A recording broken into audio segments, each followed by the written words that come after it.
এদিকে আমরা হসপিটালে আরেকটি দৃশ্য দেখতে পাই যেখানে এমিলির আবার প্রসব বেদনা শুরু হয়ে গিয়েছে। এরপর ডাক্তার তাকে চেক করলে দেখতে পাই যে এমিলির পেটে আরও একটা বাচ্চা আছে, মানে সে আজকে যমজ বাচ্চাই জন্ম দিয়েছে। সঙ্গে সঙ্গে সেখানে একটা ফুটফুটে শিশুর জন্ম হয়। তাতে কেউ কল্পনাই করতে পারেনি যে আজকে এমন একটা ঘটনা ঘটতে পারে। এখন এই বিষয়টা অনেক জটিল হয়ে দাঁড়ায়, তাই ওই দ্বীপের কমিটির পক্ষ থেকে অনেক দ্রুত একটি মিটিং ডাকা হয়। ওই দ্বিতীয় বাচ্চাটির ব্যাপারে এখন কি করা যায় সেটা ছিল এই মিটিংয়ের আলোচ্য বিষয়। এখানে তাদের লিডার ছিল ব্রিটিশ নামের একজন মহিলা।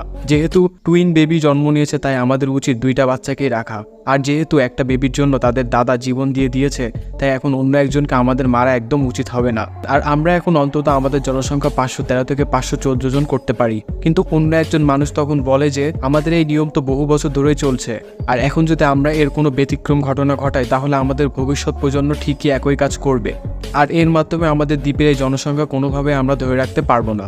এখন যেহেতু সেখানে দ্বিতীয় মত চলে এসেছে তাই সবাই অনেক দ্বিধাদ্বন্দ্বে পড়ে যায়। আর এরপর সেই মিটিংয়ের সিদ্ধান্ত হয় যে একটা গণভোটের আয়োজন করা হবে, আর এই দ্বীপের মানুষ যে মতামতের উপর ভোট দেবে সেটাই বেশি গ্রহণযোগ্য বলে মনে করা হবে। জনগণ রায় দিবে কে বাঁচবে আর কে মরবে। তাদের দ্বীপের একটা নিজস্ব টিভি চ্যানেলও ছিল যেখানে প্রতিদিন একটা করে নিউজ পাবলিশ হতো। আজকে সেখানে এমিলির যমজ বাচ্চা হওয়া নিউজটা টেলিকাস্ট করা হচ্ছিল। একই সাথে মানুষকে ওই বোর্ডের কথা মনে করিয়ে দেওয়া হচ্ছিল যেখানে একটা চার্ট শো করা হচ্ছিল। এই সম্পূর্ণ নিউজটা এই দ্বীপের প্রত্যেকটা মানুষই দেখছিল।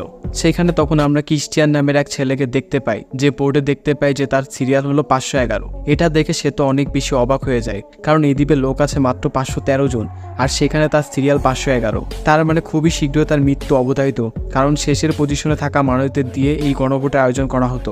ক্রিশ্চিয়ান তো এই বিষয়টা নিয়ে খুবই চিন্তায় পড়ে যায়। তখন আমরা ক্রিশ্চিয়ানের হেনরিক নামে আরেকজন বন্ধুকে দেখতে পাই। সে তার বন্ধুকে বলে যদি এবার আমি মৃত্যুর জন্য নির্বাচিত হই তাহলে কিন্তু আমি কোনোভাবেই লাভ দিব না। তখন হেনরিক তাকে বলে তুমি কি ভুলে গিয়েছো সর্বশেষ যে ব্যক্তিটি বাঁচার জন্য চেষ্টা করেছিল তাকে কিন্তু সবাই মিলে খাঁচায় বন্দি করে ওই পাহাড় থেকে ফেলে দিয়েছিল, আর এইভাবে মৃত্যুর যন্ত্রণা কিন্তু আরও বেশি কষ্টদায়ক। তো এবার আমরা অ্যালিস নামে আরেকজন বৃদ্ধ মহিলাকে দেখতে পাই, যাকে আসলে এই দ্বীপের আবর্জনা বলেই মনে করা হয়। তার যেহেতু এখন অনেক বয়স হয়ে গিয়েছে তাই ওই বোর্ডে তার নাম্বার ছিল 512। তার এই দ্বীপকে দেওয়ার মতো কিছুই নেই, আর সে কোনো অবদানও রাখতে পারবে না, তাই ইচ্ছা করে তার নামটা এত নিচের পজিশনে রাখা হয়েছে। এরপর আমরা এরিয়ান নামের আরেকজন ব্যক্তিকে দেখতে পাই যে কিনা ছিল 513 নাম্বারের, মানে সর্বশেষ নাম্বার, কারণ তাকে এখানকার একজন ক্রিমিনাল হিসেবে গণ্য করা হয়েছে, যেটা জানতে পারার পর তার ওয়াইফ লিসা অনেক কষ্ট পায়। অন্যদিকে আমরা আবার মার্ক নামের একজন ব্যক্তিকে দেখতে পাই, তার সঙ্গে তার ছেলে লিনাসও ছিল। তারা দুজন মিলে একটা ল্যাবে চলে আসে। আসলে মার্ক একজন ডক্টর। তারা দুজনে মিলে তাদের ল্যাবে একটা ভ্যাকসিন আবিষ্কার করার চেষ্টা করছিল, যেটা ছিল এই পৃথিবীর ছড়িয়ে পড়া ভাইরাসের প্রতিষেধক।